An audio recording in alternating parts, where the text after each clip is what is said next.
Good morning po mga digma. So andito na po tayo sa Cabiao yon. Today is harvest day yon.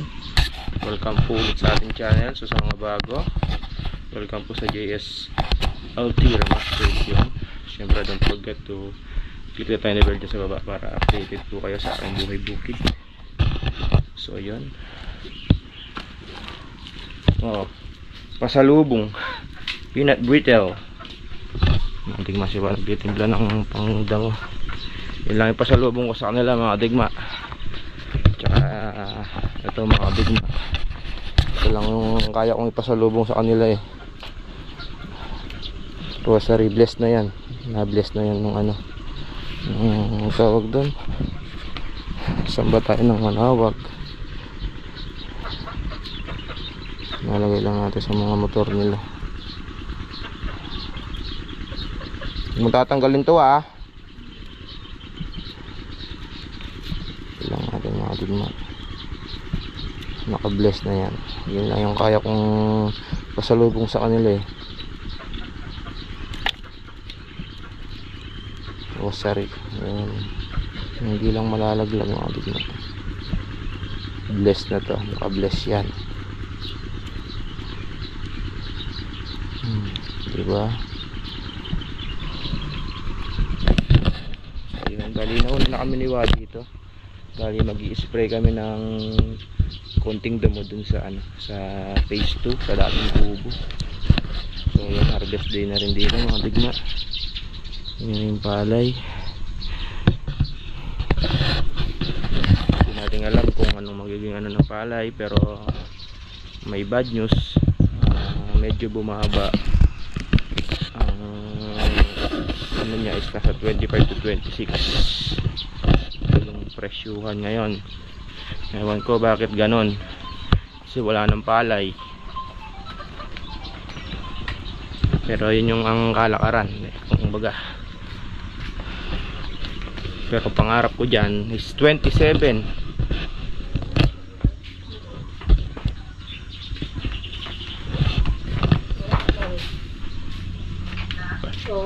Magalmusal muna tayo wa. May dala akong ano mga digma eh. Napay. Yan o. Kami binigyan ng itlog ni para pong Rowel. Itlog ng itik. Ito ng itlog ng itik. Saka ipapalaman doon. Bago kami mag-spray. Magalmusal po tayo. Pagkakabar itong itlog. Matigas wa. Pandesal niyan oh. Pandesal ng Cabiao.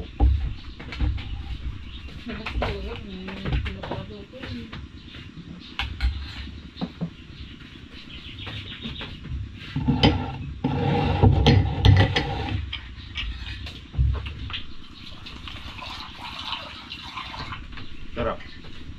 Pero masarap yung pandesal niya kasi matigas.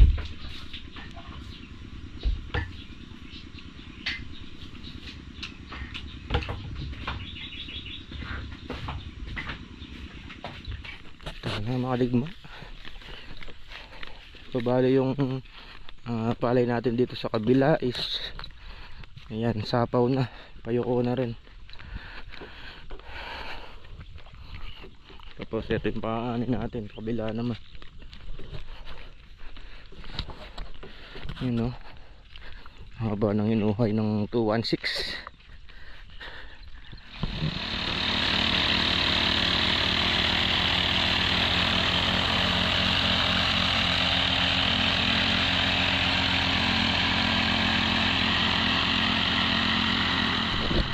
So yan mga digma, tapos na tayo. So patutuyun muna natin yan. Hindi pa na isabay doon sa pagigik. Medyo sariwa pa yung ano. Variety na ito 216 mga digma. So yan doon sa comment mga digma. May nag-comment na medyo maiksi daw yung hinuhay ng palay ko, yung 402. So bali hindi naman po kasi nakukuha doon yun mga digma no. Katulad nito, napakahaba, mahaba yung ano niya, yung kanyang inuhay. Pero yung bilang ng buto niya is kakaunti, pero bumabawi naman siya dun sa haba ng butil. Kaya hindi rin po nakikita sa haba ng hinuhay.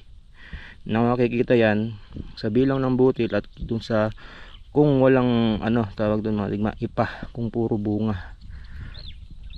Kasi yung iba hanggang dito lang yung laman, yung kalahati ng balikat puro ipa. Yun, wala po sa haba at tiksi ng inuhay kung malakas umani yung palay. Bibigyan ko kayong example mga digma, kung talagang tawag doon, mga talagang nagra-rice farming katulad ko. Bibigyan ko kayong example ng variety na maiksi yung inuhay pero malakas umani. Example, RC10. Yung 3 months lang inaani yun. Paga ang tawag. Makita mo yun nakaganon lang, pero pagka umani napakalakas. Kaso ngayon medyo nape-phase out na yun kasi nga medyo matigas yung bigas. Yun, example yun na napakaliit lang ng kanyang inuhay pero napakalakas umani. Kaya doon sa comment sinagot ko, hindi na kukuha sa haba at tiksi ng inuhay yung kalidad ng palay sa pag-ani. Nasa sa bunga talaga yon, kung siksik hanggang batok nung tulad yan mga digma, mahaba, di ba? Siksik yan hanggang batok. Yan naman 216, konti yung bilang ng buto niya pero mahaba yung kanyang buto. Yung poroto naman maraming bilang pero medyo maiksi yung buto. Yan, variety niyan is 216.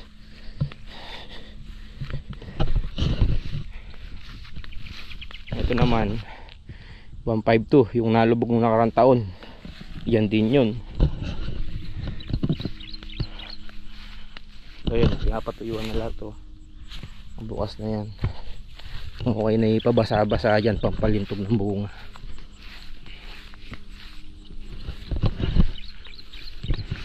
Yun, maano na lang kung hybrid talaga ilalagay. Talagang yung hybrid, yung kanyang talagang malalaki. Kaso tanim nga, malaki gastos. Maraming salamat. Magandang umaga sa inyo. Ginagawa. Harap mo kasi sa'yo. Kapag ganun nga yan. Gary pala yan, napapanat. I-interviewin ko lang po kayo at konting katanungan lang po ako sa inyo.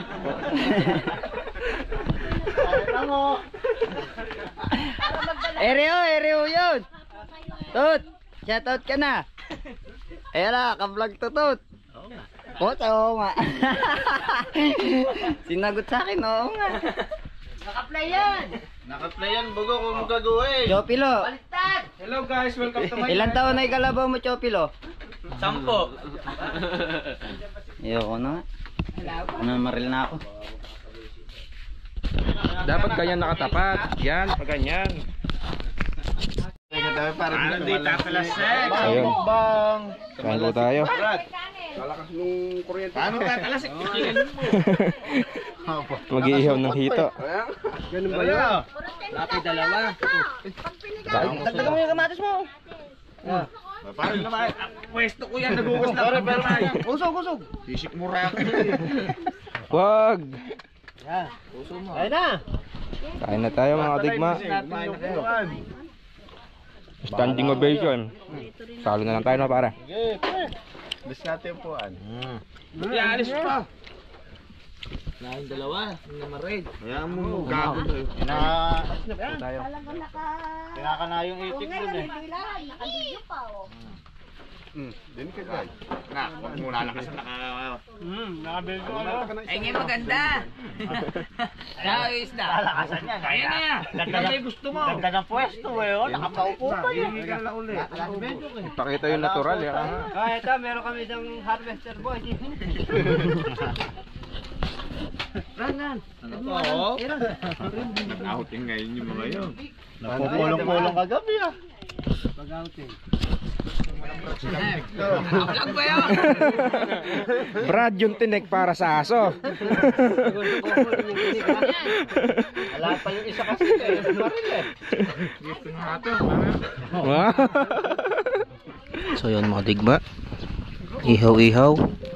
So bali yung ulam natin mamayang tanghali. So para maiba naman, di puro karne baboy tsaka buro. Tinatanggalan lang ng abdo. Bati.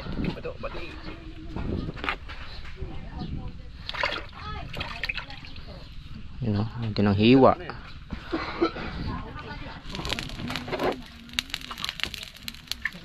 Tsaka ano yan, buro sarap. Ilat na kanuaw.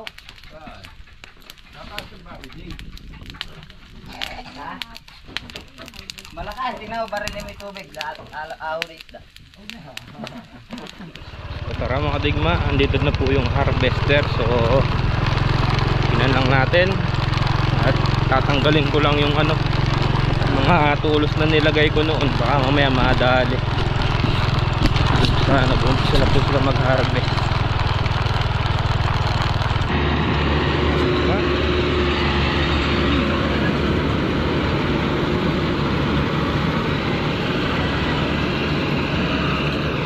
So bali tatlo yung lumusong, tatlong harvester.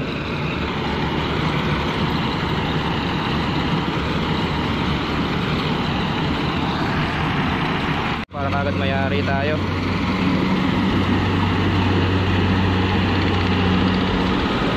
Yun yung dalawa.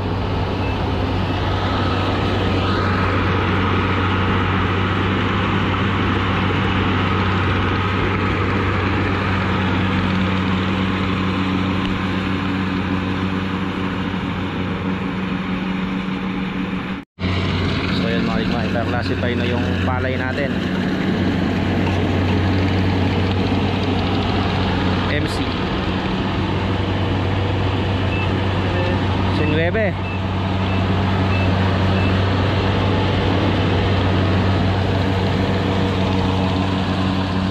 130 recover. Nakababa pa yan? Nakaganin. Maaga pa eh, no?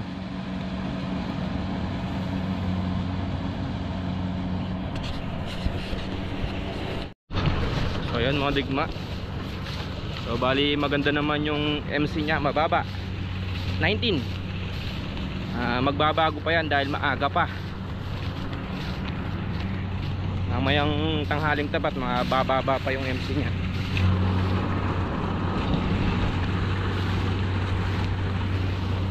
Maganda daw yung tukol, yun nga.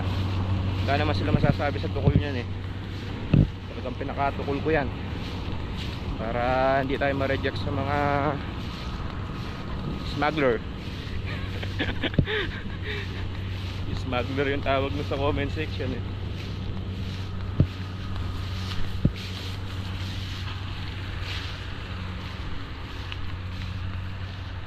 Tignan mo yung tukol mga digma oh. Tuyong tuyo na.